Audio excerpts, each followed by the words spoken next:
Bonjour, je suis Ambeline Becker, fondatrice de Nous, coach et mentor. Depuis plus de 10 ans, j'accompagne des entrepreneurs et des chefs d'entreprise à passer à un autre niveau de conscience et d'accomplissement. Je leur permets de s'aligner à leur pourquoi, afin d'en faire un levier de réussite. Mais chez ces leaders qui changent le monde grâce à leur entreprise, j'ai trop souvent constaté un abandon de leur intégrité, de leurs besoins. Ils ou elles s'oublient pour choisir la performance financière de leur entreprise. Alors j'ai décidé de leur redonner la parole, parce que je sais que leur entreprise peut aussi être un chemin d'éveil. Et s'il n'y avait plus à choisir entre la réussite économique et la sérénité, entre la création de valeur et la transformation de soi. Pendant 1 heure, je vous invite à prendre un chemin de traverse là où l'entrepreneuriat révèle aussi une mission de vie.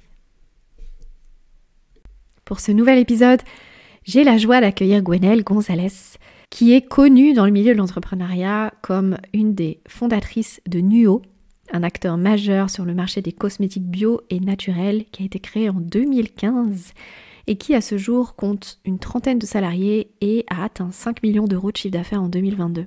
Mais dans cette conversation, nous allons découvrir que Gwenaëlle est passionnée par les chevaux, qui sont à l'origine de sa dernière entreprise, Lusitano Sélection, dont elle nous parle beaucoup dans cette conversation. Elle raconte également comment sa vie d'entrepreneur lui a permis de devenir la femme qu'elle est aujourd'hui, avec tous les hauts et les bas qu'elle a pu traverser.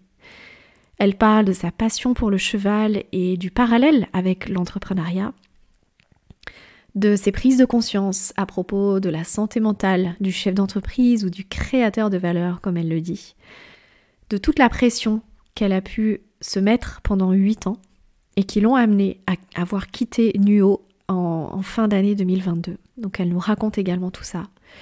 On parle aussi de toutes les illusions, des dérives de l'entrepreneuriat, ce pourquoi ce podcast existe aussi d'ailleurs. On aborde le rapport à l'argent, le danger de l'emprise de l'argent, l'importance de le faire circuler, de le mettre au service de plus grands, contrairement à certains discours d'entrepreneurs. Et puis la notion de liberté. Pour Gwenaëlle, entreprendre, c'était symbole de liberté.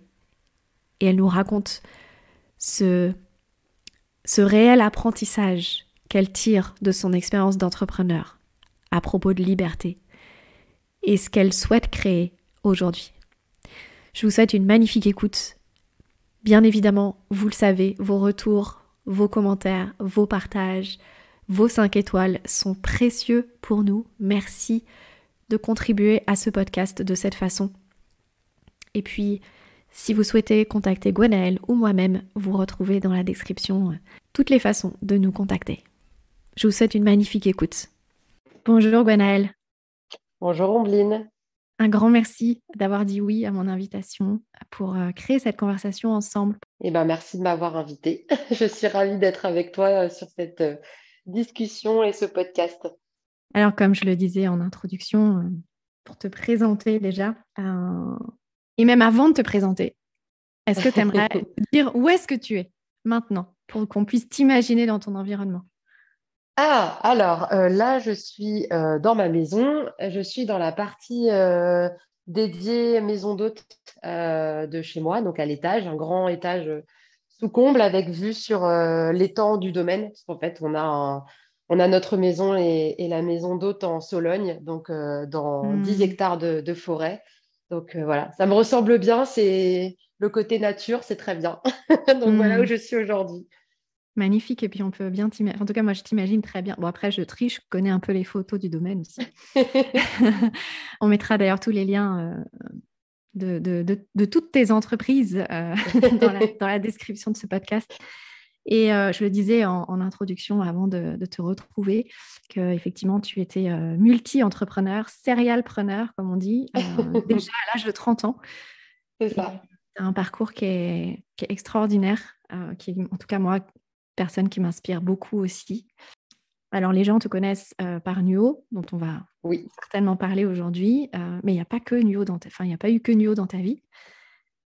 Est-ce que tu Non, aimerais nous exactement. partager voilà, un peu les moments clés ou les étapes clés de ton parcours?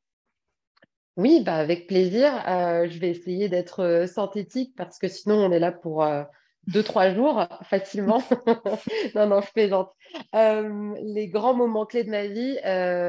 Bon, alors déjà, ce qu'il faut savoir, c'est que j'ai toujours été à la fois très ambitieuse et puis à suivre mes envies et mes instincts. Donc toute ma vie sur 30 ans, ça a été ça, mes envies, mes instincts en permanence.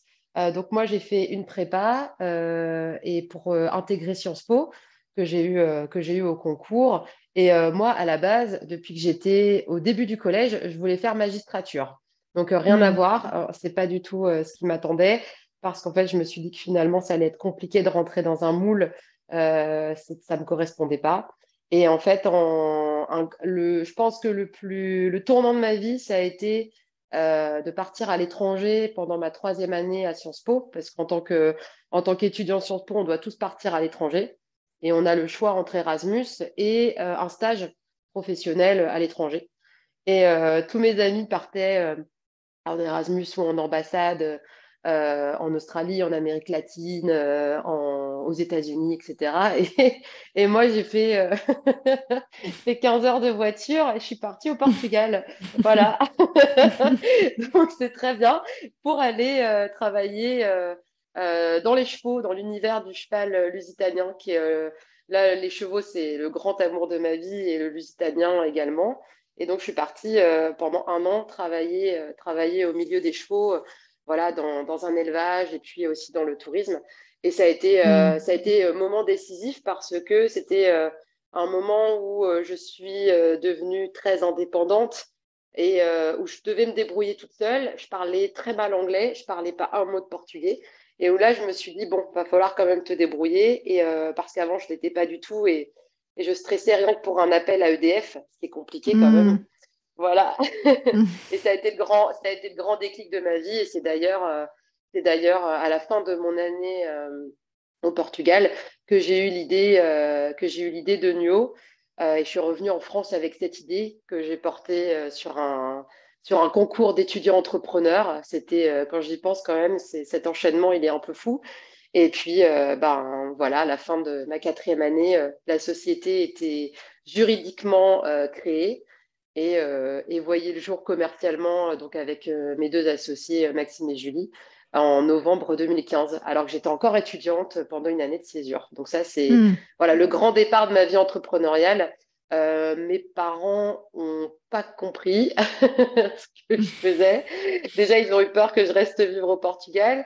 Après, je reviens avec une entreprise de e-commerce dans les cosmétiques bio et naturels avec une box beauté. Donc, ça paraissait complètement fou. Et puis, et voilà. Et après, donc, ça a été 7 ans de vie entrepreneuriale avec Nuo. Donc, ben, 7 ans de vie pendant lesquels, pardon, on a recruté, on a référencé des dizaines et des dizaines de marques, on a envoyé des dizaines, des centaines de milliers de colis. Ça a été incroyable. Ça a été une expérience juste folle. Et je dis toujours que ce que j'ai appris, c'est la résilience. C'est un mot un peu galvaudé que tous les politiques utilisent aujourd'hui, mais qui pour moi fait vraiment sens. Et en fait, donc j'ai quitté ma société en novembre dernier. Donc c'est tout récent, hein. Ouais, c'est tout frais. Hmm. Ça fait 3 mois à peine, parce que j'avais envie d'aller dans d'autres projets, parce que voilà, je suis plus un profil très très créatif, instinctif. Je m'ennuie très vite aussi. Hmm. Et je m'étais toujours dit que l'année de mes 30 ans, je quitterais la société, qu'elle soit vendue ou un autre schéma pour aller dans d'autres projets et aussi après avoir mené les projets qui me tenaient à cœur à bout, à savoir, ben, là, le digital, c'était bien, c'était lancé, c'était bon. On avait énormément de marques, hein, quasiment 170. Wow. Hmm. Le projet boutique, donc avec 6 boutiques aujourd'hui et bientôt 7. Mhm. Et le lancement de la marque propre, Mhm. voilà, de la marque Nuo, qui a vu le jour l'année dernière, donc au moment où je quittais Nuo, voilà, qui a été un super, super succès. Donc voilà, je me disais qu'après tout ça, je pouvais y aller. Entre-temps, il y a eu aussi des passages télé, un livre écrit Hmm. où j'ai eu quelques petites nuits blanches. Voilà, plein d'épisodes complètement fous. Mais voilà, c'était le moment pour moi de partir. J'en avais envie, j'en avais besoin. Ça a été quand même très, très difficile. Alors, pas difficile dans le sens où j'étais meurtrie de partir, triste de partir. Non, pas du tout. Ce qui a été difficile pour moi, ça a été de passer de quelqu'un, donc j'étais Gwenaëlle, cofondatrice de Nuo, à juste Gwenaëlle en fait. Et là c'était un peu plus compliqué déjà, où en fait j'avais pas ce. J'avais réfléchi déjà à ce que j'allais devenir, à ce que j'allais être. J'avais déjà d'autres activités de lancer depuis quelques temps, notamment dans les chevaux avec le grand projet Lusitano Sélection, voilà, pour aller sélectionner des chevaux lusitaniens au Portugal, les valoriser en France, les faire travailler avec notre partenaire Cavalière de dressage et puis les vendre parce que je me suis associée aussi avec mon compagnon Alex, voilà, qui est l'homme qui partage ma vie. Et plus voilà cette maison d'hôte. Donc j'avais déjà d'autres projets. J'étais également mentor sur le mastermind de chez Live Mentor, donc avec Alexandre Dana et puis aussi Hugo du Plongeoir. Voilà, j'avais déjà des activités, mais la grande question c'était au-delà de ce que je faisais, de ce que j'allais faire, c'était qui j'allais être. Et Hmm. bon, j'ai pas encore la réponse à la question exactement. Mais voilà, c'est pour ça que ça a été plus difficile, on va dire, de quitter cette société et d'avoir vraiment. Et puis de se dire, Mais ça parce y que est, t'en je avais pars. conscience avant de partir, que tu n'avais Oui, pas j'en encore avais, répondu ouais. à cette question. Oui, j'en avais conscience Hmm. avant de partir. Et puis finalement, Nuo, c'était 8 ans de ma vie. Hmm. J'ai jamais travaillé dans une autre société. J'étais étudiante, j'ai tout appris sur le tas. J'ai quand même pris des claques phénoménales, mais bon, chaque fois, on se relève de toute façon. Et en fait, voilà, Nuo, c'était ma vie. Donc, Hmm. c'était ma vie pro, c'était ma vie perso. Et c'était Ça ton régissait un petit identité peu tout. professionnelle. Et c'était mon identité. Donc forcément, en fait, j'ai quitté une identité et je dois m'en reconstruire une autre. Et c'est pas Hmm. facile, et c'est pas ce qui est le plus simple. C'est très simple de faire des choses. D'ailleurs, pour rebondir sur le livre de Fabrice Midal, je suis porte verte. Je suis dans l'action en permanence et je fais donc je suis. Mais pour l'instant, j'ai du mal à être, en fait. C'est le Hmm. grand concept. Même si on peut partir un peu voilà, dans des grands concepts philosophiques, être, c'est plus compliqué quand même. Oui, et puis c'est peut-être aussi le thème de la trentaine. Alors, moi, j'en ai Oui, 42, peut-être. donc je peux dire. C'est peut-être le thème de la dizaine dans laquelle tu rentres maintenant. C'est vraiment de bâtir une identité qui est toi, quoi. C'est ça, Mm. exactement. C'est tout à fait ça. Donc, après, je pense qu'on passe toute sa vie à se poser ce genre de questions. Bien sûr, ouais. Mais c'est vrai que voilà, moi, ça a été plus le fait de partir de chez Nio, de vraiment d'avoir ce côté, je matérialise, je ferme la porte. Enfin, voilà, c'est terminé. Le fait de le conceptualiser, forcément, ça m'a fait poser plein de questions, quoi. Mm. Alors, bon, parce que du coup, tu as déjà répondu à plein de questions que je voulais te poser. C'est magnifique. Désolée. Moi, ce que je trouve très beau aussi dans ce que tu racontes, c'est que finalement, tu pars au Portugal pendant tes études à Sciences Po Ouais, pour travailler dans le milieu du cheval. oui. Parce qu'en fait, c'est le cheval qui t'amène à aller au Portugal. Oui, absolument. En fait, ça a toujours été ma passion. Mes parents ont fait la grosse erreur de me mettre sur un poney ou voilà, et sur un cheval parce qu'il y a des chevaux dans une partie de ma famille. Ils m'ont mise dessus, j'avais 1 an et demi et puis j'ai jamais voulu descendre.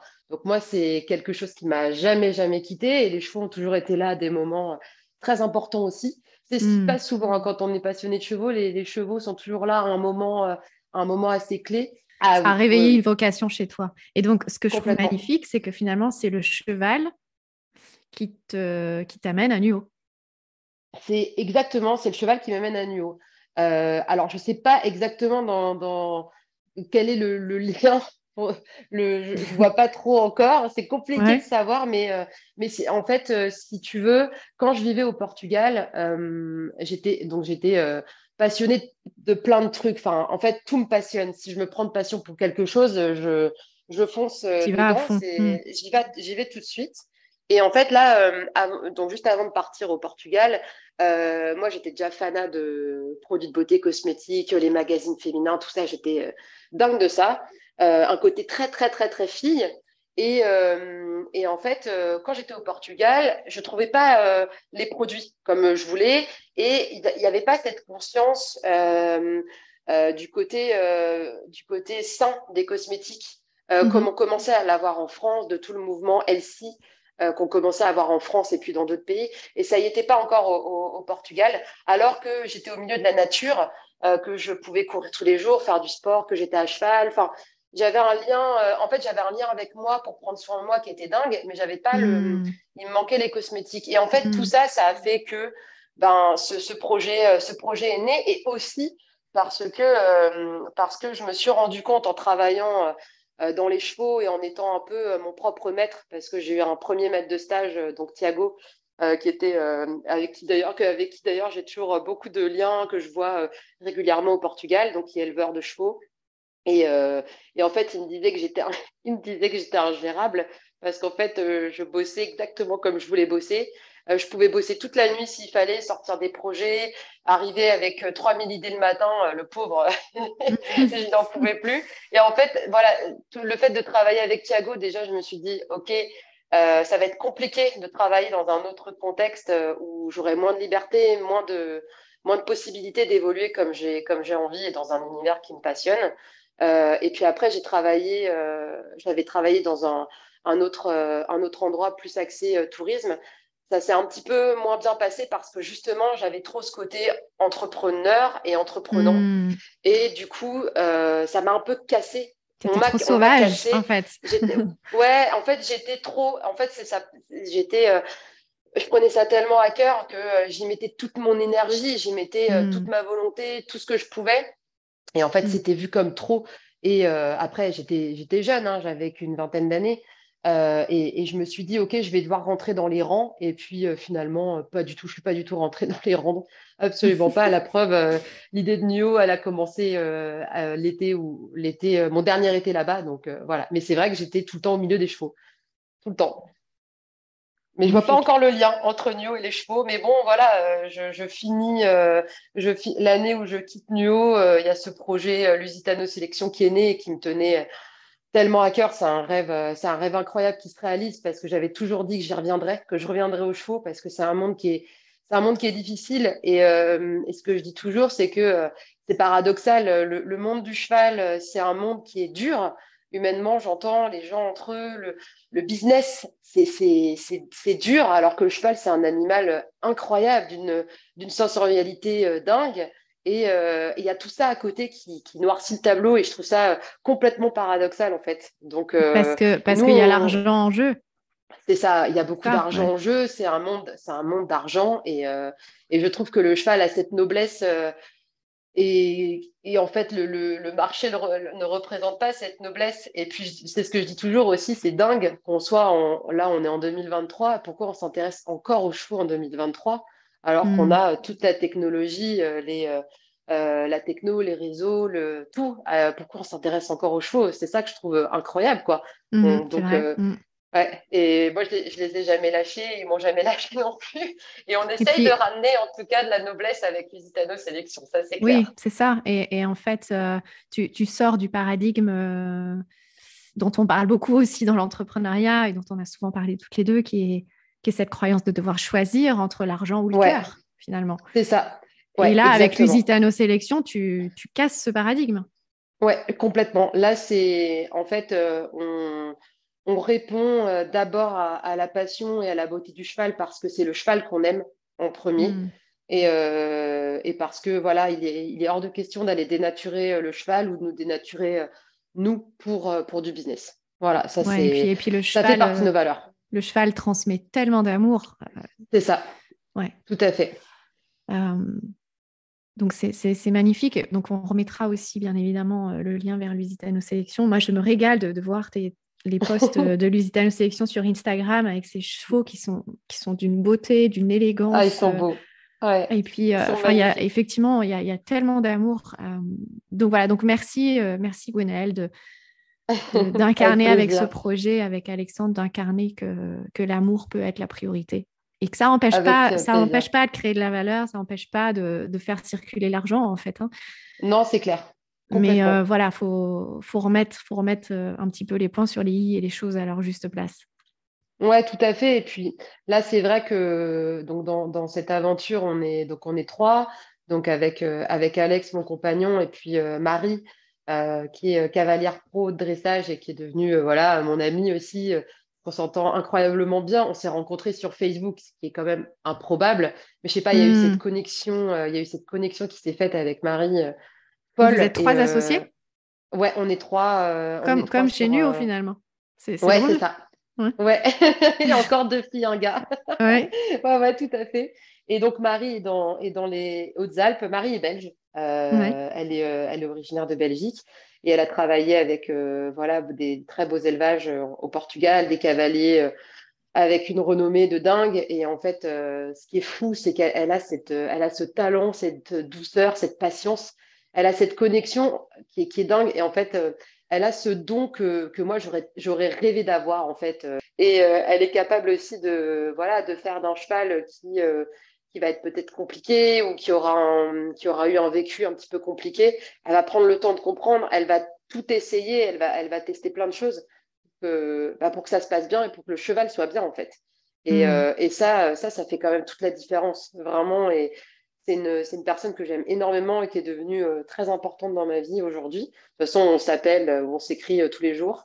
Et ouais, c'est vraiment, Marie, c'est vraiment, c'était la belle rencontre de mon année 2021, du coup. Hmm.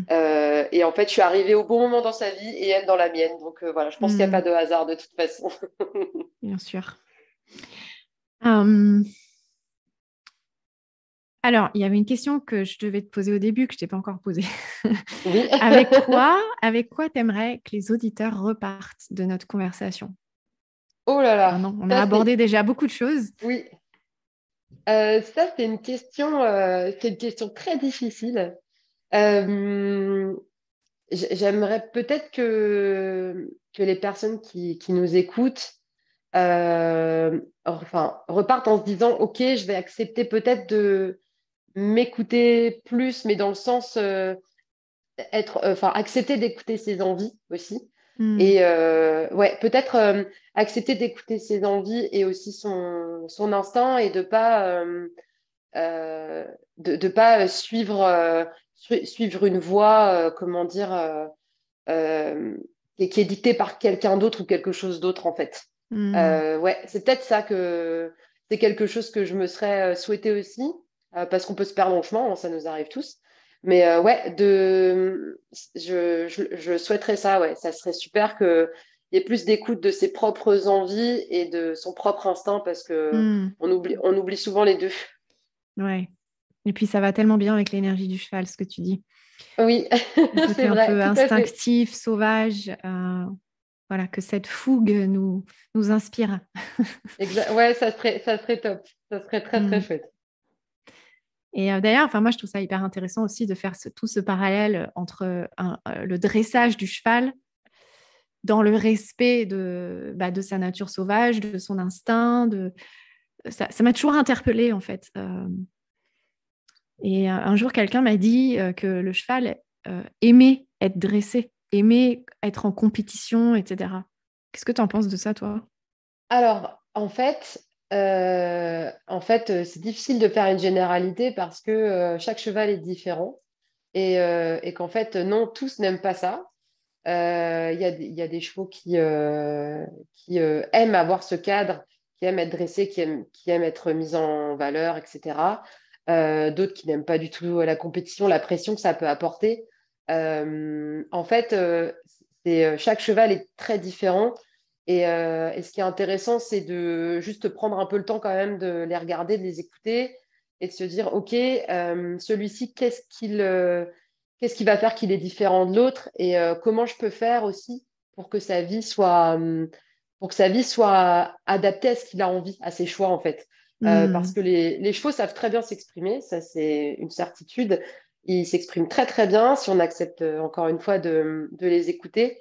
Mhm. Et il existe aussi, alors ça, il y a des personnes qui y croient, d'autres qui y croient pas. Moi, personnellement, j'adore et j'y crois et ça commence à bien, bien monter dans l'univers du cheval. C'est ce qu'on appelle la communication Ouais, animale. ouais. Et en fait, nous, on fait des communications animales avec nos chevaux. Moi, je le fais avec les Hmm. miens. On le fait avec certains aussi Lusitano Sélection parce qu'on a besoin de savoir aussi ce que Ce eux dont ils ont veulent besoin, ouais. et ce dont ils ont besoin, et aussi, est-ce qu'ils ont peut-être aussi des douleurs, est-ce qu'ils ont des traumas, mais en fait, ils sont comme nous, hein, ils ont un vécu, ils ont des préférences, ils ont des envies, voilà, c'est ça, les chevaux, c'est comme nous, sans vouloir faire de l'anthropomorphisme, mais ça reste des êtres vivants, et contrairement à ce que pensent beaucoup de personnes, ils ont des émotions, Hmm. ils ressentent les choses. Ils ont une Et on dit, conscience, ils ont, bien ils sûr. ont une conscience incroyable. Et, Hmm. euh, et d'ailleurs, on dit souvent que les chevaux sont des éponges. Et moi, je le vois bien. Bah, d'ailleurs, un peu plus tard que ce début d'année, chute de cheval catastrophique, où Hmm. j'ai échappé de peu quand même au pire. Et en fait, juste parce que là, j'étais dans un état émotionnel quand même compliqué depuis quelques semaines. Et puis là, ça a pété, quoi. Voilà. Donc, boum, je suis tombée par terre pour la première fois depuis des années. Et ça a fini, ça a fini à l'hôpital. Et en fait, quand on est dans un état émotionnel, on n'est pas dispo pour le cheval. Il y a certains chevaux qui ne nous le pardonnent pas Hmm. ou qui vont surréagir ou qui vont se Ouais, confronter à nous. il y a une exigence dans le lien au Ouais, cheval qui est. Hmm. clairement, Et, et en complètement. fait, enfin, je pense que les auditeurs peuvent aussi faire le lien entre tout ce que tu partages, tout ce que tu exprimes à propos du cheval et un entrepreneur ou un chef d'entreprise. Enfin, Ah c'est bah finalement complètement. reconnecter à ses émotions, reconnecter à ses besoins, les exprimer. Euh, Enfin, il y a tu vois, tout ce lien au monde intérieur qu'on a tendance à rejeter dans le milieu de l'entreprise et de l'entrepreneuriat. Mais c'est ça que vient nous apprendre le cheval aussi. Ouais, complètement. Bah, c'est vrai que le parallèle il est très juste. Si tu refoules sans arrêt ou que tu masques ce que tu penses, ce que tu sens, ce que tu vis, il y a un moment où ça pète, hein. Donc, bah, pour le coup, les entrepreneurs, ça va pas être une chute de cheval, mais ça va être un burn-out, ça va être une dépression, ça va être un pétage de câble qui fait qu'on lâche la société. Enfin, ça Mm. peut être des disputes avec des associés, avec les salariés. Donc ouais, je pense que quand tu mets un mouchoir sur ce qui se passe dans ta tête et à l'intérieur de toi en tant que chef d'entreprise, là ça va être compliqué, ouais, ouais, complètement. Et Mm. je trouve que le parallèle est très bon et en général ça se finit pas très très bien. C'est vrai, Ça, oui, c'est sauf tout à si fait on vrai. s'en occupe avant. Sauf si on s'en occupe avant. Et c'est vrai que c'est fou parce que donc bon après encore une fois j'étais jeune mais avec mes associés, on s'est lancé donc en 2015. On est tous les trois quand même jeunes parce que donc moi j'ai 30 ans, Max 32 et Julie 34. Et en fait, tout ce côté, santé mentale de l'entrepreneur, alors je crois que c'est une expression que j'ai commencé à avoir il y a quelques mois à peine, Ouais, donc en ça devient 2020, en tendance là. Mm. 2022. Ouais, c'est fou, mais avant on n'en parlait pas, on était toujours en train de parler du salarié, du salarié, du salarié. Oui, mais quid du créateur de valeur aussi, du Mm. chef d'entreprise ou de l'entrepreneur qui, voilà, lui, pourquoi on n'a pas à prendre soin de sa santé mentale et puis Bah, aussi de tout quid de ce. la ressource humaine Mais du c'est ça, dirigeant, en fait, du mais fondateur. c'est Ouais. ça, c'est dingue. Enfin, moi, en fait, on fait quand même partie de ces personnes qui fournissent une quantité de travail opérationnel et stratégique fou. On prend Et des puis rien risques que puis le dingues. niveau d'énergie aussi que Mais tu. oui, mais c'est fou. Enfin, Mm. je veux dire, moi, pendant alors jusqu'au Covid, voilà, c'est pas compliqué. Jusqu'au Covid, si j'ai pris 4 semaines de vacances dans l'année, c'était bien. Et encore, les Mm. vacances, je travaillais Oui, tu forcément à un bossais. moment ou à Mm. un autre. Ah ouais, ouais, ça c'était sûr. Bosser les soirs tard, les week-ends, les jours fériés, ça n'existait pas, hein. Combien de fois j'ai fait le service client le 25 décembre ou le 1er janvier, enfin, ça Hmm. n'existait pas. Se lâcher complètement en vacances en soirée, bah, c'est compliqué parce que, ouais, tu comprends, demain, il y a 6 à l'autre à faire. Hmm. Le niveau d'énergie d'implication, il est phénoménal. Et puis, en fait, c'est un peu une spirale sans fin, c'est-à-dire que plus tu mets de l'énergie, plus tu t'engages et plus la machine est difficile à arrêter. Donc en fait, tu es tout le temps dans cet engrenage permanent de devoir donner de l'énergie et encore plus et encore plus et encore plus, parce que la boîte va t'en demander énormément et plus tu crois, bah, plus tu as de prendre de l'énergie. C'est évident parce que tu as des enjeux après qui sont déments. Ouais, et aussi parce que il y a ce paradigme qui est je dois tout donner à l'entreprise. C'est ça. Bah oui, parce que l'entreprise, c'est ta vie, en fait. Donc, il y a plus de, il y a même pas une histoire de porosité finalement entre vie pro, vie perso. Il y a pas de porosité parce qu'il y a pas de, il y a pas de différence. Ta Mm. vie, c'est la Mais boîte. c'est ça qui Ta est vie, dangereux. c'est, D'ailleurs, ouais, j'ai lu d'ailleurs une citation que tu avais, quelque chose que tu avais dit en 2015, donc c'était au lancement de Nuo. ouf, Tu disais, avoir son entreprise, c'est une passion et c'était pour moi le rêve d'une vie. ouais. Et je me disais, J'ai vraiment dit ça. tu as dit ça en 2015, j'ai trouvé ça sur le site de Sciences Po Rennes à l'époque des entrepreneuriales. Waouh. Et, en fait, t'imagines quand tu crées l'entreprise avec cette intention, t'imagines le poids que ça fait porter en fait.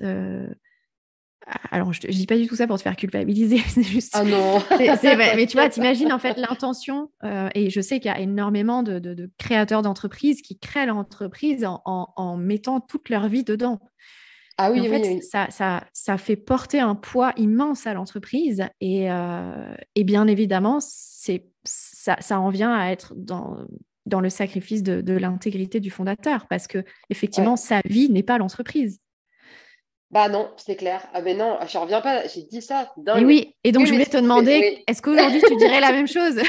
Tu vois. Non, je dirais pas la même chose parce que alors après j'ai vécu j'ai vécu une vie entrepreneuriale avec Nuo en tout cas extraordinaire, ça c'est sûr.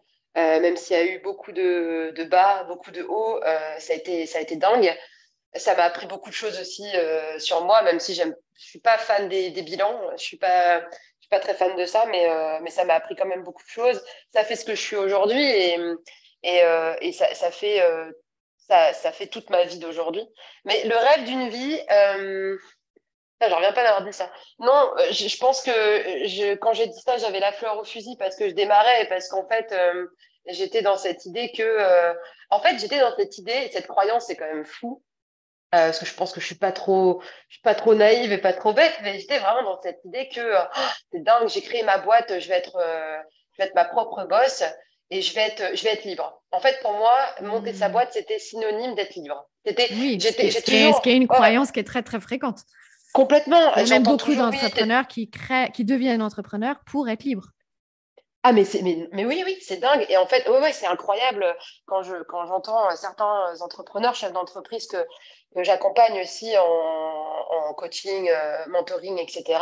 Ils me disent, bah oui, enfin, moi, j'ai envie d'être libre, j'ai envie de me gérer comme je veux, mais en fait, on fait miroiter ça. Puis même aujourd'hui, hein, de toute façon, tout ce qu'on entend là, les entrepreneurs, les chefs d'entreprise ont la cote, on pousse tout le monde à entreprendre, mais déjà, tout le monde n'est pas capable d'entreprendre parce que tout le monde n'est pas capable de se gérer Hmm. et tout le monde n'est pas capable d'encaisser ce qu'on peut encaisser Hmm. à tous les niveaux de l'entrepreneuriat, hein, qu'on soit solopreneur ou qu'on ait une boîte avec 400 salariés. Mhm. Mais en fait, pour moi, vraiment, monter sa boîte, c'était synonyme de liberté. Et je l'ai cru hein, pendant longtemps, et même, parce que c'est marrant que tu me ressortes cette interview, mais du coup, en écho, j'ai d'autres interviews qui me viennent à l'esprit, même de plusieurs années après 2015, et où je disais toujours, oui, pour moi, être entrepreneur, c'est symbole de liberté. Alors qu'aujourd'hui, aujourd'hui, je me suis justement, après avoir quitté Nuo, je me suis jamais sentie aussi libre parce que j'ai plus, même si j'ai encore des parts dans la boîte et que je suis encore membre du board, j'ai plus cette pression que les autres m'ont mis pendant des années. En fait, déjà, moi, j'ai ma pression à gérer. Déjà, c'est quelque chose. Ma Hmm. propre pression, c'est un truc.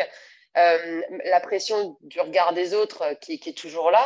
La pression de mes associés, de mes investisseurs, et puis la pression des salariés.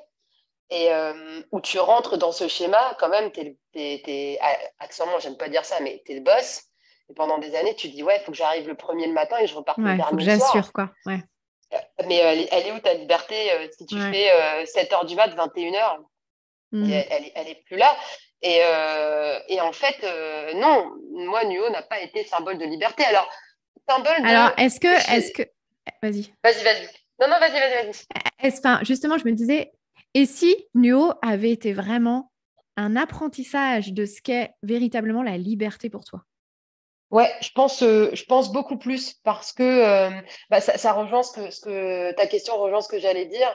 En fait, finalement, j'ai appris en fait, au fur et à mesure des années avec Néo, j'ai appris à gérer mon temps et à accorder du temps là où j'avais envie d'en avoir. Je ne sais pas si Hmm. c'est très français ce que je dis, mais en gros, au tout début, le temps disponible, c'était le temps pour Néo, point barre. S'il restait un chouille, ok, je pouvais aller monter un peu à cheval, faire un peu de sport, dormir. Voilà, c'est tout. Je sortais pas, j'allais pas dans les bars ni rien. C'était alors qu'aujourd'hui j'ai une vie sociale beaucoup plus fournie et que je vais beaucoup boire des coups. J'adore ça, voilà, boire des coups, aller au bar, rencontrer des amis, etc. Pendant des années, je l'ai pas eu. Hein, je l'avais pas du tout parce que c'était quand même compliqué au niveau du temps disponible. Mais c'est vrai que ouais, je pense que c'est un apprentissage. Entreprendre, c'est pas être libre, c'est plutôt à quoi j'alloue mon temps. Après, tu vois, quand je vois mon associé, donc Maxime par exemple, Maxime,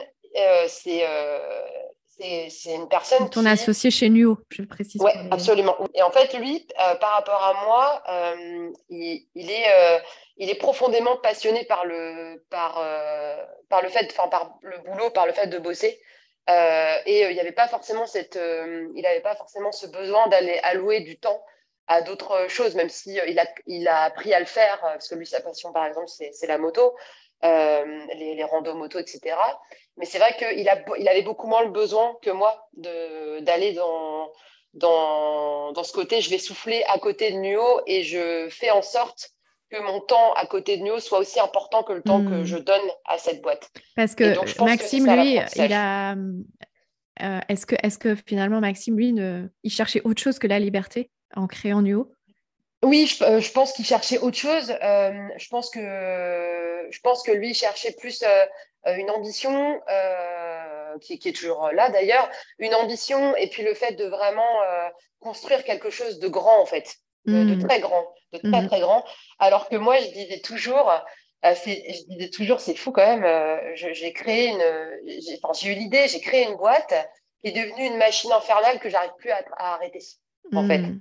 Pour moi, c'était ça. J'ai souvent dit, je suis devenue prisonnière du monstre que j'ai créé, en fait. Hmm. C'est pour moi, j'avais vraiment cette idée d'engrenage infernal où tu es tout le temps à la dispo de ta boîte. Donc, en fait, on a chacun Et notre en même temps, vécu, tu hein. avais posé l'intention que c'était ta vie. Ben, exactement, en Eh, fait. eh C'est oui. exactement ça. Donc, je pouvais pas vraiment m'en plaindre. Je m'en suis rarement plaint. J'ai plus eu des prises de conscience, surtout les dernières années, surtout avec le Covid, où bam, on a tous été arrêtés d'un seul coup. Ça a été, Hmm.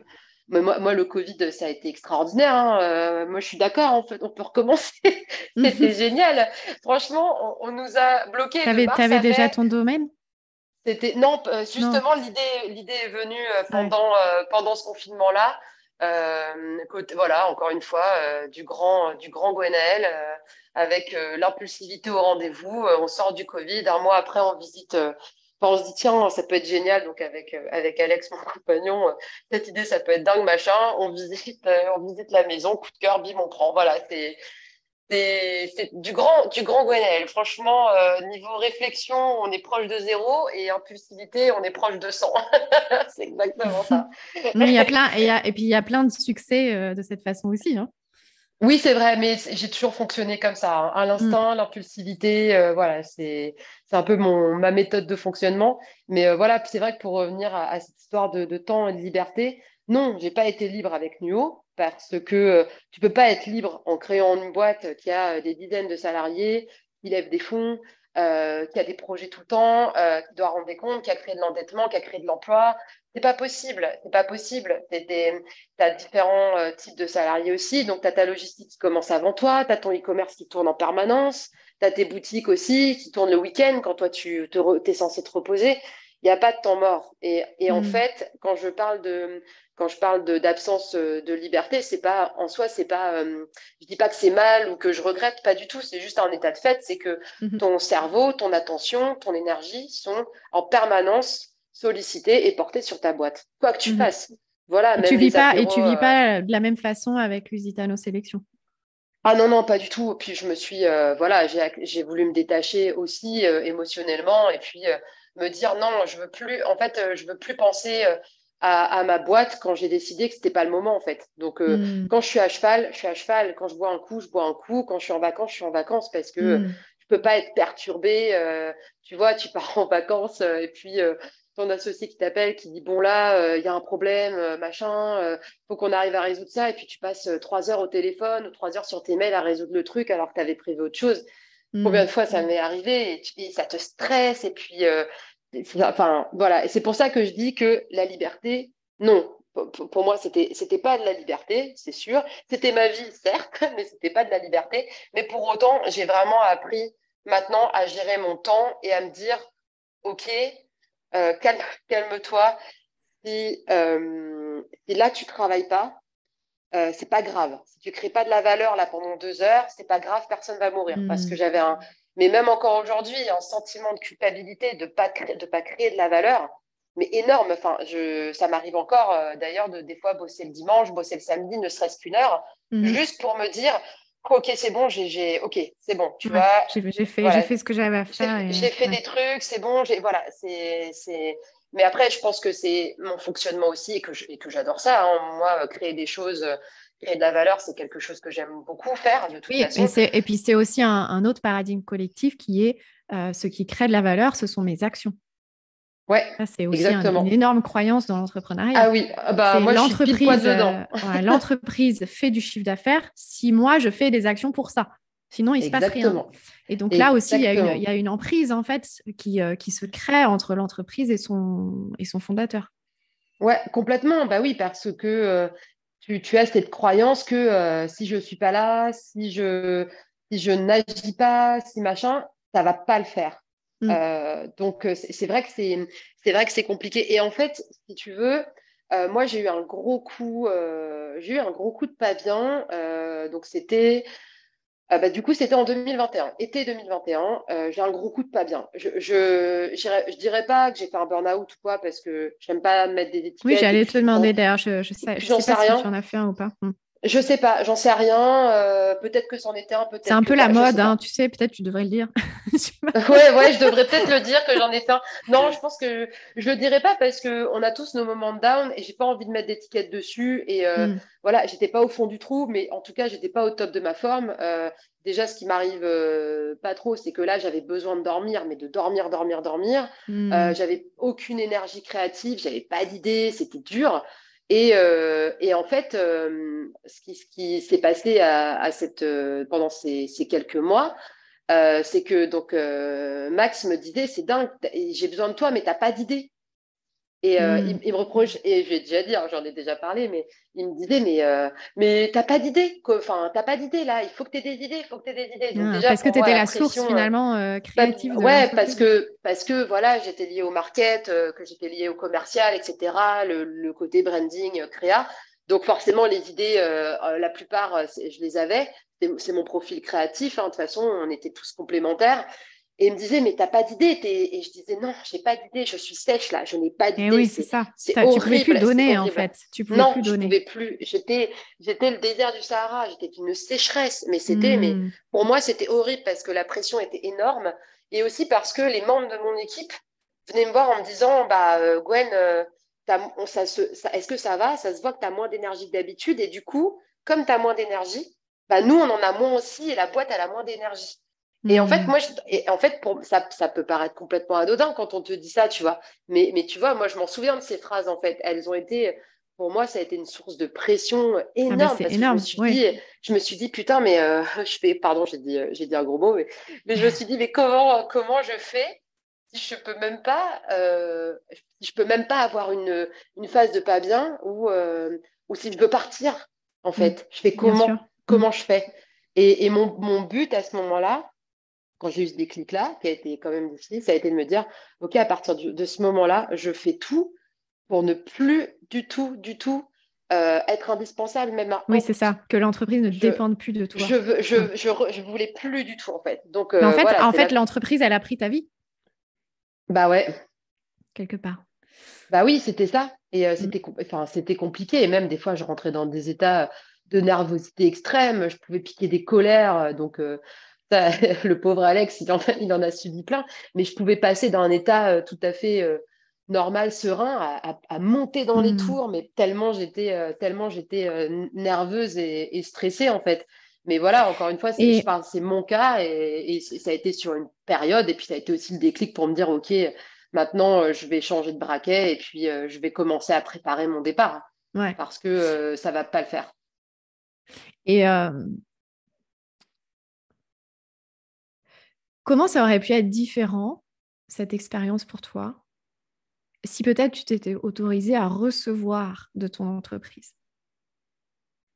Ah, c'est une question difficile. Elle est super dure cette question. T'as Parce droit à qu'en un fait, joker? ouais, en fait, c'est pas ça, c'est que je sais même pas ce que ça veut dire recevoir de ton entreprise. Eh oui, c'est ça. Hmm. Hmm. Je sais pas, j'arrive pas à conceptualiser, à visualiser ce que ça veut dire. Hmm. Euh, est-ce que je sais pas, en fait, là, je sais pas pourquoi, je pense que c'est une erreur, mais machinalement, je pense au fait que financièrement aussi, on était toujours tenu par la boîte, que nos finances perso, c'était forcément lié aux finances de la boîte. Combien de fois on s'est pas payé, combien de fois on s'est payé 4 fois moins qu'attendu, sauf que bah, Hmm. c'est génial, on a tous peut-être des prêts étudiants, on a un loyer à payer, on a une assurance de voiture, enfin, c'est des trucs complètement débiles, mais en fait, chaque mois, tu te demandes est-ce que déjà je vais avoir mon salaire à la fin? Donc déjà, ça Hmm. c'est compliqué. Et je pense peut-être que l'erreur qu'on a fait, c'est peut-être d'avoir justement, on s'est trop sacrifié en termes j'entends en termes de finances, on a trop sacrifié nos finances et notre confort pour la boîte en se disant toujours oui, Ça ira mieux. oui, mais ça va aider la boîte et ça ira mieux. Hmm. Et en fait, c'est pas vrai. Ça aurait pas changé grand-chose qu'on garde notre confort parce qu'on aurait gardé sans doute la tête plus froide, plus d'énergie aussi parce que quand t'as pas d'argent à la fin du mois, franchement, c'est très dur, même si je suis pas Bah, l'incarnation toute du façon, matérialisme, mais c'est dur. ça peut pas fonctionner d'être dans une Non, posture sacrificielle. non, Bah, c'est c'est comme quand super tu dur. éduques un enfant, quoi. Quand tu éduques un enfant Ouais, avec cette posture sacrificielle, tu es complètement bouffé. t'es Le bouffé. gamin, il te Ouais, bouffe, en fait. Et là, mais c'est ça. l'entreprise, c'est la même chose. Mais c'est L'entreprise, elle ça, prend c'est ce que tu exactement lui ça. donnes, elle prend tout ce que tu lui donnes. Bah Donc, oui. je Sauf pense que qu'elle pour te moi, rend c'est. pas ce que tu donnes en Ben non, général. mais elle rend Mais pas parce que il y a. tu Enfin, l'acceptes alors pas. là, je dis pas que c'est toi, je parle pas de toi, mais je vais faire une généralité que je rencontre chez quand même beaucoup de chefs d'entreprise ou d'entrepreneurs. C'est tellement la norme de tout donner à son entreprise que, comme ta réaction tout à l'heure, ça ne vient même pas à l'esprit qu'on puisse recevoir de son Bah entreprise. non. Non, c'est fou quand même, c'est incroyable. C'est vrai que Mm. là, quand tu me poses la question, je suis là, ah ouais, ah oui, ça peut arriver, d'accord, ok. Mais voilà, parce que ouais, on est vraiment, je pense, dans cette logique sacrificielle et tu sacrifies ta vie perso, tu sacrifies ton Tes confort, tu finances, sacrifies ouais, voilà. tes finances, tes voyages, Ton tes envies. couple, Enfin, voilà. ouais, ouais. Et franchement, et en fait, au final, tu te dis, mais pourquoi je fais ça? Enfin, en plus, c'est dingue parce que je suis quand même tout en paradoxe parce que je suis tout le temps en train de dire, je suis tout le temps en train de dire. Moi, je le vis comme ça. C'est-à-dire que je pars du principe que grosso modo, on est 80 ans sur Terre. Sur les 80 ans, c'est pas compliqué. Les 20 premières années, tu es dépendant de tes parents. Compliqué, tu fais pas grand-chose. Les 20 dernières années, tu es dépendant de tes enfants. Bah, il te reste 40 au milieu pour peu que tu n'aies pas un pépin de santé ou autre pour en profiter. 40 ans, franchement, c'est pas long. Donc, c'est pour ça que, en fait, je parle de paradoxe, c'est que je me suis toujours dit, je veux vivre, mais vivre avec un grand V, je veux vivre. Voilà, je vis pas à crédit, je vis pas en me disant ce sera mieux plus tard, je veux vivre. Et en fait, mes choix de vie n'ont jamais, là ça commence, on va y arriver, mais n'ont jamais été dans ce sens-là. Parce que j'ai bossé comme une dingue quand j'étais à l'école. J'ai toujours été très bonne élève. Et j'ai toujours travaillé parce que c'est comme ça. J'aimais bosser parce que j'étais très ambitieuse, très carriériste. J'ai fait une prépa, j'ai bossé comme une dingue et je disais toujours, oui, mais ça ira mieux après. Et puis j'arrive à Sciences Po et normalement les écoles, c'est un peu la fête, hein. Et ben pas du tout. Je bossais comme une dingue, j'avais pris un job étudiant, je donnais des cours à côté. Et puis je vendais des chevaux, et puis je pars au Portugal et hop, j'ai cette idée d'entreprise en même temps que mon mémoire, en même temps que des jobs. Et voilà, et je me suis toujours dit, oui, mais après j'aurai le temps ou après ça ira mieux. Puis en fait, bah, tu arrives, tu as 30 ans et puis tu te dis, bon, et ben c'est super, toute ta philosophie de vie, t'es très forte pour aller la raconter et faire les grands discours, mais t'es pas foutu de le faire pour toi. Voilà, tu vois, Et est-ce que... c'est vraiment ça. Alors après, non, je rappelle quand même à nos auditeurs que tu as 30 ans, Gwen. Oui, oui, oui, j'ai Donc, vécu plusieurs vies. voilà. Oui, T'en as pas 60, quoi, tu vois. non. Mais oui, il y a aussi probablement, et je pense que c'est vraiment tout cet apprentissage de la notion de liberté que tu as expérimenté fortement chez Nuo. Et, et aujourd'hui, ce que je lis dans tes choix d'aujourd'hui, dans tes projets d'aujourd'hui, dans tes engagements d'aujourd'hui, c'est j'arrête de devoir mériter la liberté. Ouais, c'est ça. Je la prends maintenant, en Et fait. je prends. Voilà, Ouais. exactement, exactement. Là, je rentre encore une fois dans un schéma d'action, mais ouais, là, je prends parce qu'en fait, j'ai senti que c'était maintenant qu'il fallait que je le fasse et que en fait, physiquement, des petits signaux qui te disent ok, commence à y aller mollo parce que, comme tu le dis, j'ai que 30 ans. Et là, il y a des trucs pas normaux qui se passent. Donc, des petits rappels, rien de grave, heureusement, c'est bon maintenant. Mais des petits rappels à l'ordre et tu te dis, ok, ton entourage aussi qui commence un petit peu à s'inquiéter. Et puis, toi qui commences aussi à avoir moins d'énergie pour plein de choses, à douter de plein de trucs, à plus avoir d'envie. Alors, moi, quand j'ai plus d'envie, c'est quand même le signe numéro un qu'il faut que ça change. Mm. Donc là, je pense que tout s'est aligné. Je me suis dit, OK, je vais prendre ma liberté maintenant. Et je vais arrêter aussi de me poser des questions sur ce que pensent les autres et sur ce que j'ai envie de donner aussi aux autres. Parce qu'à la Mm. fois, j'ai donné beaucoup, j'ai donné énormément à ma boîte, j'ai tout donné à ma boîte. Mais j'ai donné énormément aussi aux autres et je pense toujours aux autres. Et en fait, là, pour une fois, bah, bon, bon pitch égoïste des films américains, j'ai envie de penser à moi. Voilà. C'est un peu ça. C'est pas original du tout, mais j'en ai envie sans pour autant perdre de vue mes valeurs et perdre de vue l'action qui me caractérise. Et des projets, j'en aurai toujours. Des entreprises, j'en monterai toujours. Par contre, je ne le ferai pas de la même manière. Ça, c'est Ouais. évident. Et la preuve en est déjà avec l'Usitano Sélection. C'est pas fait de la même manière et c'est beaucoup plus, enfin, c'est beaucoup plus sain pour moi, en Oui, fait. c'est ce Voilà, que je veux, j'allais je veux dire. Ouais, juste que ça a ce l'air soit. plus sain pour toi. Ouais. Ouais, je veux que ce soit plus sain et plus simple. Voilà, c'est Mhm. vraiment ça ma recherche. Et là, je vais lancer prochainement mon activité officielle d'accompagnement coaching business entrepreneur. Et Mm. voilà, ce sera plus sain et plus simple aussi. Et, Mm. euh, et voilà, et c'est ça que je veux. Et Avec je les veux chevaux. que, ouais, et avec une partie chevaux, exactement, avec une partie chevaux.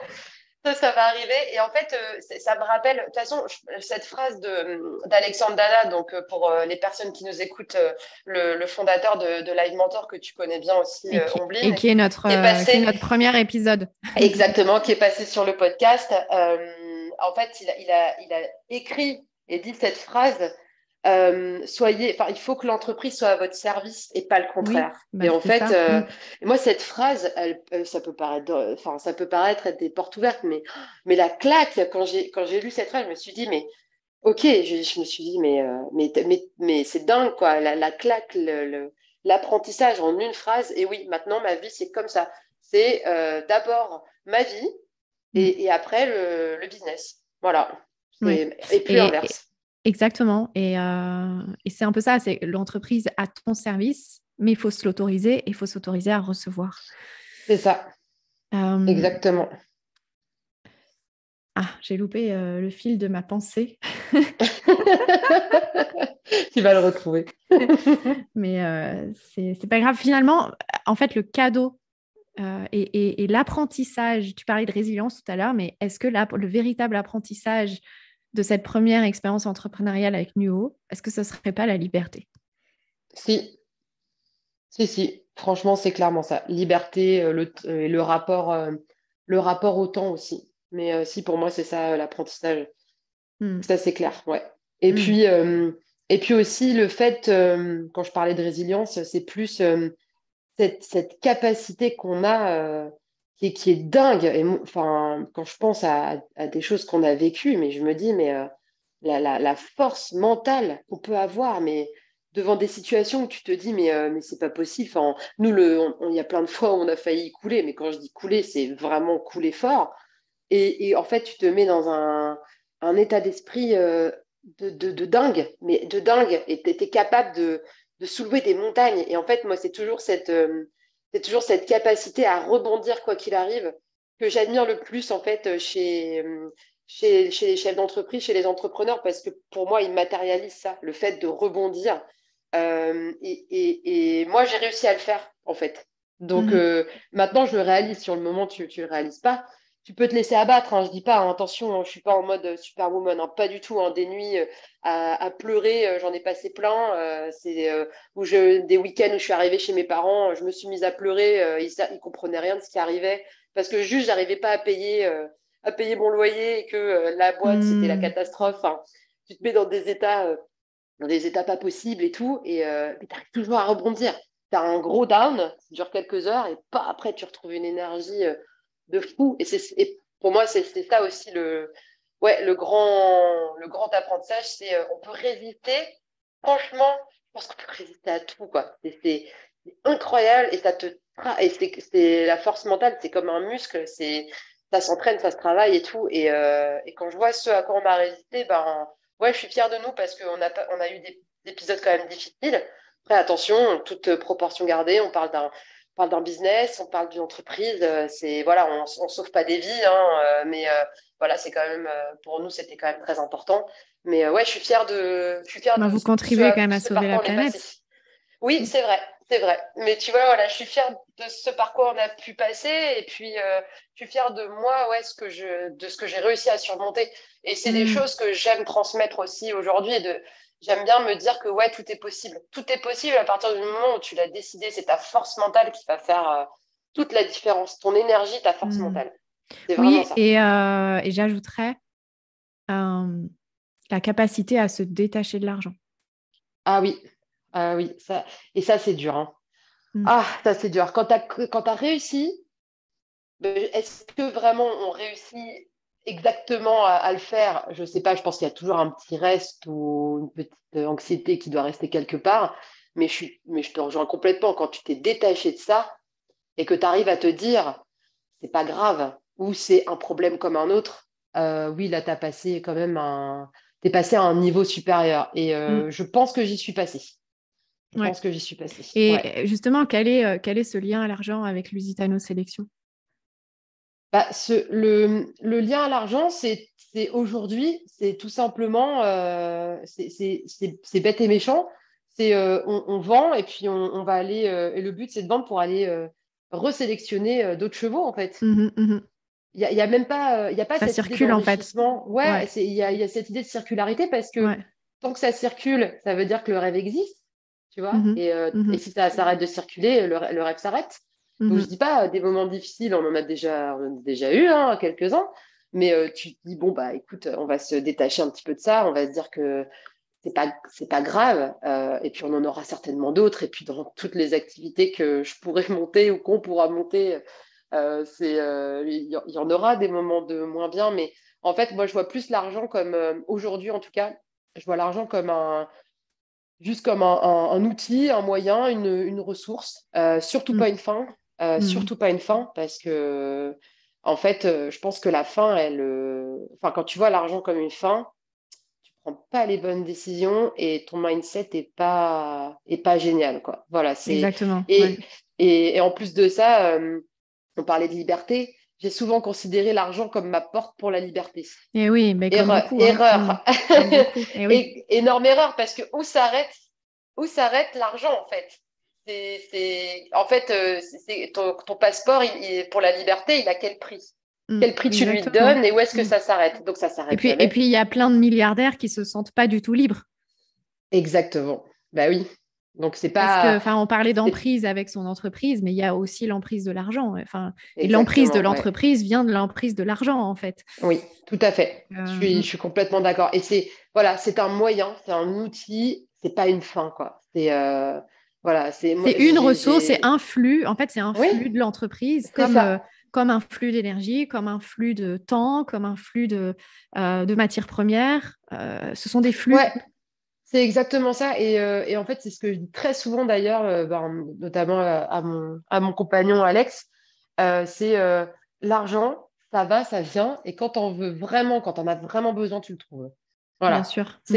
C'est comme ça que je fonctionne. Parce que, Mm. et je ne ferai pas d'état d'or pour avoir des réserves de partout. Non, en plus de ça, moi, l'argent, comment dire, c'est du troc pour autre chose, en fait. Mm, bien sûr. Voilà. Ouais. Bah, ça sert à Donc, ça. Mm. bah oui, ça sert à ça. Mm. Mm. Mais voilà, ce rapport à l'argent, je te rejoins complètement. Il y a quand même ce côté emprise. Et puis, on parlait tout à l'heure, on monte des entreprises pour être libre, mais combien, bah, et on est aussi très nombreux à monter des entreprises pour l'argent. Combien de fois j'entends, ah, je monte un business et tout, parce que c'est un moyen de gagner de l'argent très très vite, puis après, je vais faire une levée de fonds, et après, je vais vendre ça des millions. Mais Ouais. Et après? bah, et C'est- après, Ouais, et enfin, what's the point? Enfin, je ne Mm. comprends pas. Et Et puis puis non, après, je vais faire vraiment ce que j'ai envie de faire. OK, mais donc ouais, pourquoi tu le fais pas exactement. maintenant, en fait? Mais oui, mais Oui, oui, c'est ça. oui. Puis après, voilà, c'est cette phrase. Ou même, là, je discutais il y a pas longtemps avec une amie qui fait comment dire une reconversion pro, enfin dans son métier, hein, mais qui suit une formation pour pouvoir évoluer dans son entreprise.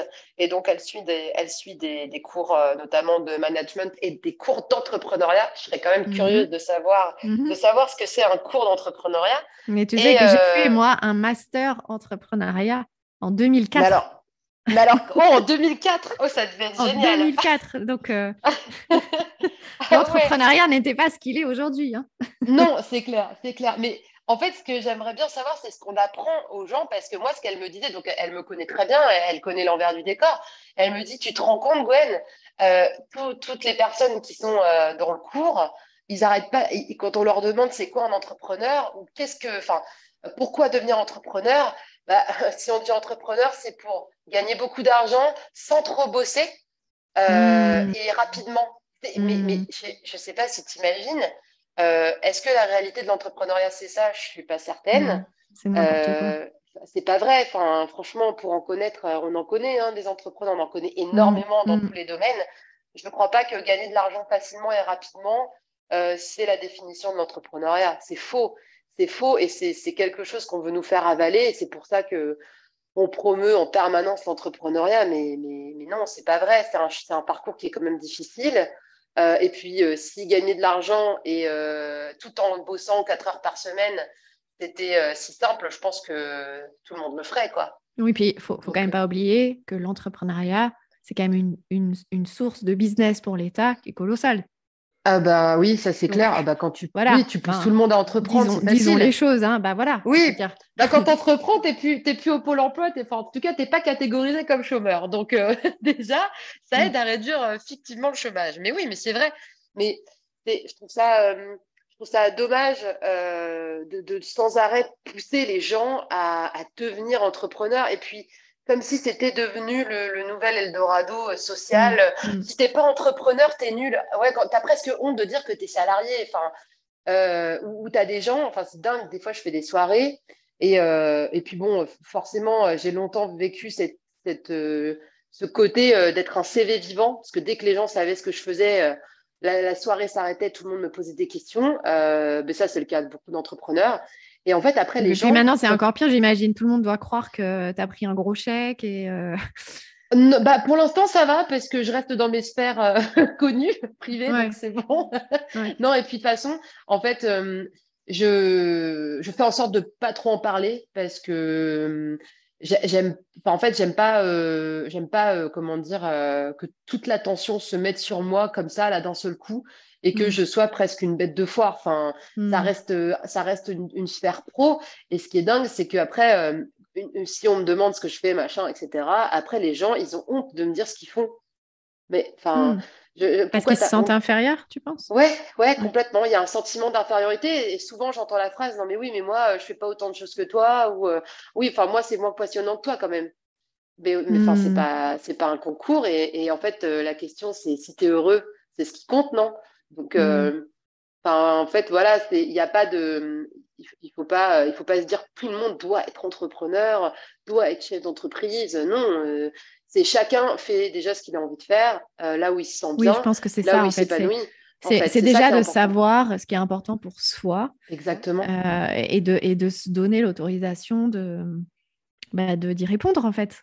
Ouais, complètement. Que ça soit par l'entrepreneuriat ou autrement, mais peu importe finalement. Ouais, ouais, je suis d'accord. Et là est la clé du bonheur parce que c'est là aussi la clé de notre intégrité. Ouais, mais complètement. Et puis, en fait, souvent, il y a le discours faites de votre passion aussi un métier. Mais si c'est juste une passion, pourquoi t'en ferais tout de suite un métier? Pourquoi il y a... Mm. En plus, voilà, il y a toujours cette dimension mercantile. Mhm. Voilà, je suis passionnée de poterie. Ah bah, tu devrais en faire un business. Bah non, mais enfin, si j'ai envie d'avoir Mm. juste mes pots dans ma chambre, je fais ce que je veux. Enfin, tu vois, il y a toujours cette idée. Ah non, mais attends, mais tu devrais en faire un business quand même. Tu D'ailleurs, peux tu vois, tu peux pas rester comme ça. il y a une question qui me venait tout à l'heure, puis on va pas tarder à clôturer parce que je pense que toutes les deux, on pourrait parler encore pendant Oui, 2 heures. Mais c'est clair. euh, euh, je pose une question ouverte à laquelle on ne répondra pas dans ce podcast, mais que deviendrait l'entrepreneuriat si l'argent n'existait plus? Ouh. Oh, bon, alors là, oui. Oui, bon, j'ai ma petite idée, mais je pense qu'il y aurait moins d'engouement d'un seul coup. Je pense. Et Je donc, qu'est-ce qui pense. resterait? Qu'est-ce qui resterait? Je pense qu'il resterait. Oh là, c'est vraiment une question difficile, ça. C'est vraiment, ouais, c'est vraiment une question difficile. Eh ben déjà, tu n'aurais plus cette notion de sacrifice, Eh oui. ça c'est certain. T'aurais plus, tu l'aurais plus, tout ça, cette notion de sacrifice, cette angoisse, parce que finalement, l'angoisse, elle vient aussi de la performance économique de ta boîte. Mm. Ah, ça changerait beaucoup de choses. Et tu Ah vois, oui, là, comme ça pousserait chacun à être dans son pouvoir personnel, ouais, complètement. à J'allais te prendre dire, en sa fait, place. il resterait que les passionnés, enfin, il resterait les authentiques, Ouais. ceux qui, tu vois, c'est pour moi, il y a cette notion-là. Si t'enlèves le côté argent, ouais. Ah, c'est une vaste Et question. puis, on en reviendrait à qui, pour moi, est la mission d'une entreprise, c'est de contribuer au collectif.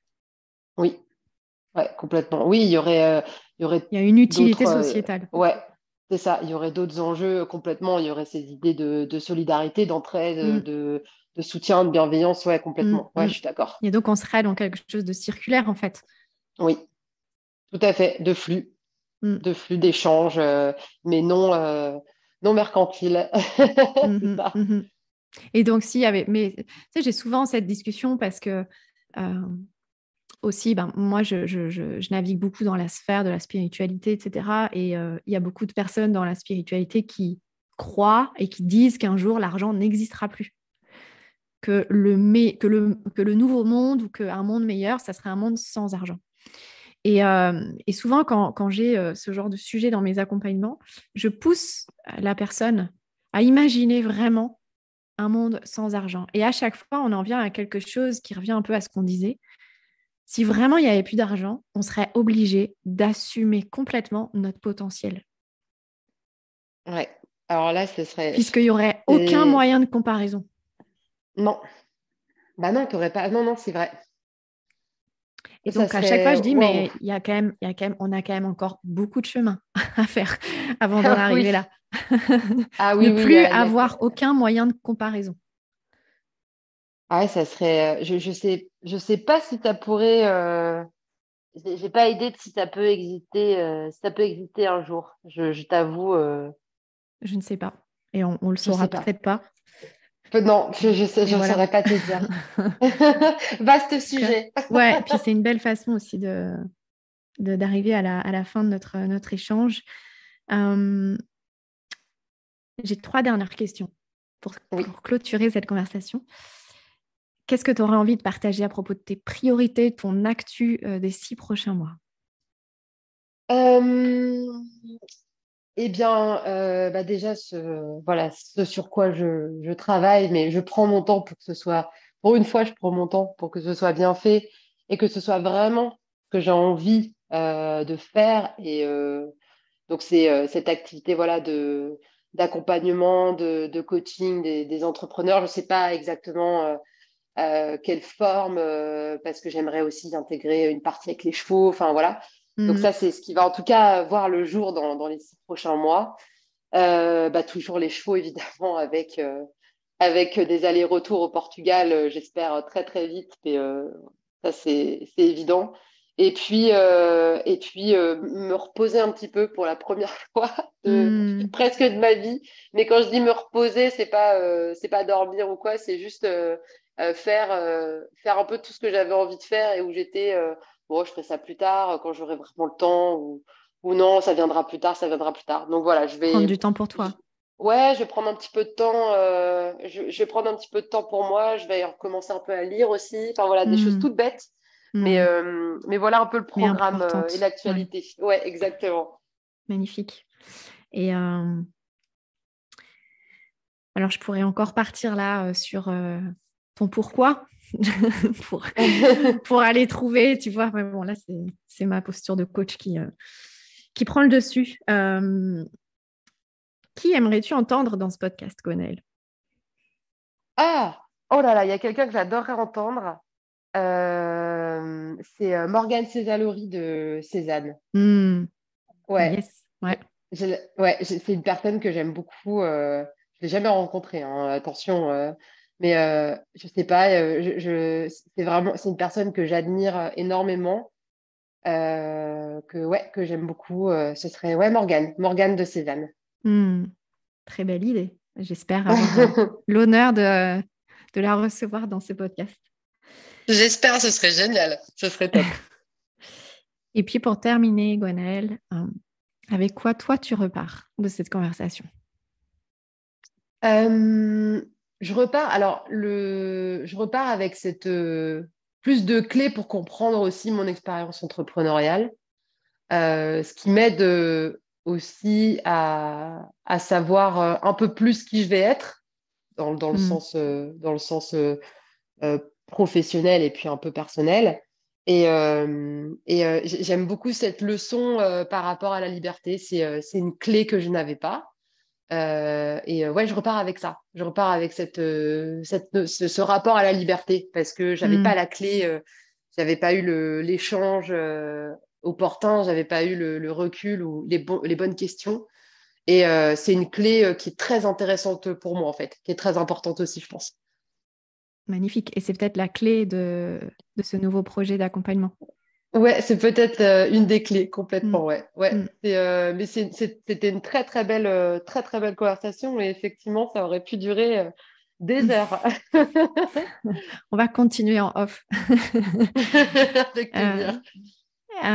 Où est-ce que les personnes peuvent te contacter, Gwenaëlle, si bien évidemment tu es d'accord qu'on te contacte?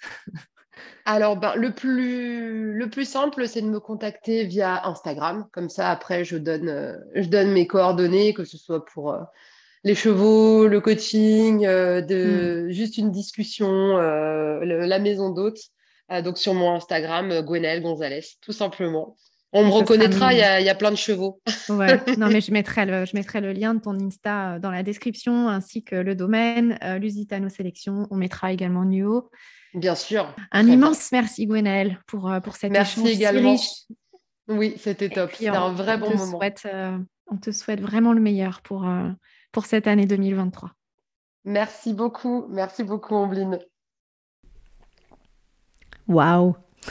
J'ai eu tellement de plaisir à enregistrer cet épisode avec Gwenaëlle et à le réécouter. J'espère que vous aussi. Et pensez à le partager, ne serait-ce que sur WhatsApp, à des entrepreneurs, des chefs d'entreprise qui ont besoin d'entendre cette conversation. Je vous retrouve très vite avec un prochain invité. Et d'ici là, vous pouvez me contacter pour créer des conversations ensemble sur Instagram, sur LinkedIn ou par email ombeline@ombelinebecker.com. À bientôt.